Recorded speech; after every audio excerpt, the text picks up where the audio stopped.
Okay, a few titles to get through this week, as I was given a lot of freebies at this weekend's Comic Con, and most were titles I don't normally read. It started off with a man in a mustache asking me if I wanted a copy of Razzle, and you should have seen my eyes light up. Unfortunately, my excitement was cut short when I was handed some black and white indie book about a dimension-jumping art thief. Thanks to quick reflexes, I was able to throw this back at the vendor almost instantly.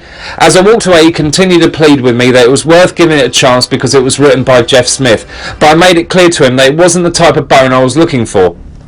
My voice must have been recognised because it was at that point that a paraplegic kid rolled into my path clutching the latest issue of Sonic the Hedgehog by Archie Comics. As soon as I removed it from his mouth, he requested I review it for him.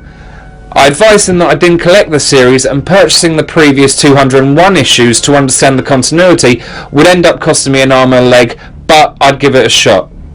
As I flipped through the pages, Stumpy told me that he was a fan of the show, and I was top of his list of people to meet since Michael Jackson had passed away. This really touched me, but I told him that if he didn't shut up and stop breaking my concentration, that he'd be meeting Michael Jackson. Anyway, as I suspected, I couldn't make head nor tail of the plot, and Sonic was the only character I recognised, and was not in werewolf form as recent versions of the game have him.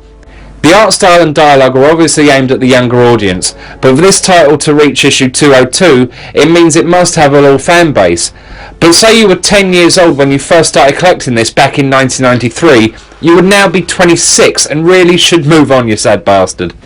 Before I shoved it back into Stumpy's mouth, I went back to the first page to see if I recognised the writer or artist's name, because if they were attending the convention I would give them some, let's say, constructive criticism, but no such luck.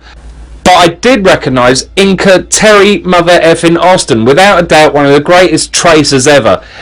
Even in this digital age, Marvel and DC should be ashamed to have let someone of this calibre go from X-Men and JLA to penciling hedgehogs. But moving on swiftly, one comic I would recommend for young readers is Marvel Adventures 13. This standalone issue stars Spidey, She-Hulk and Tigra, whatever, facing off against the leader and renegade animal LMDs. Surprisingly, it has solid art, and the story, even with the lighter tone, has enough pace and action so that it easily fits into the regular Marvel universe. It would be good to think that they could maintain this level, as it is enjoyable for all ages.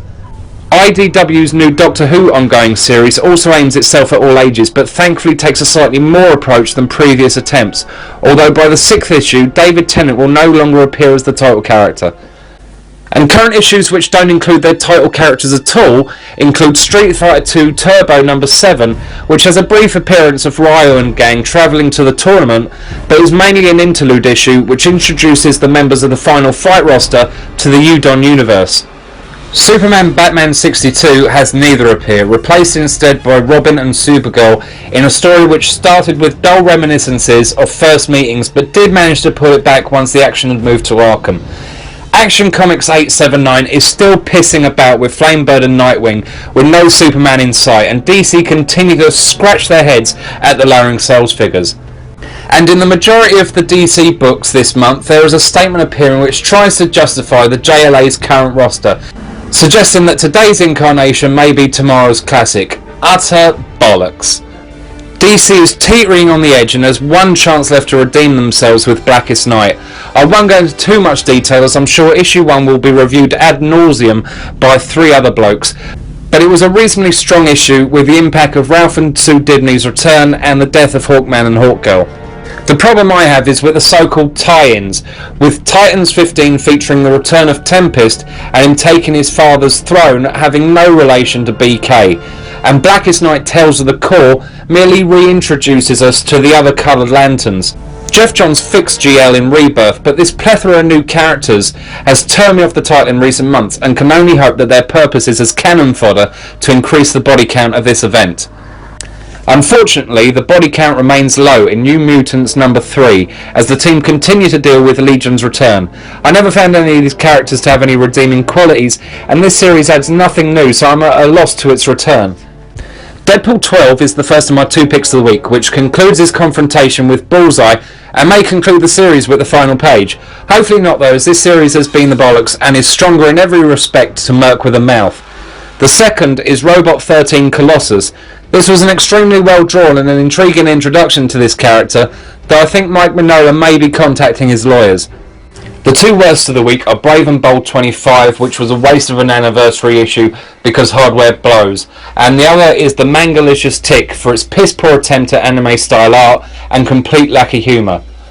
A few titles that I hadn't read before that I was given did pique my interest.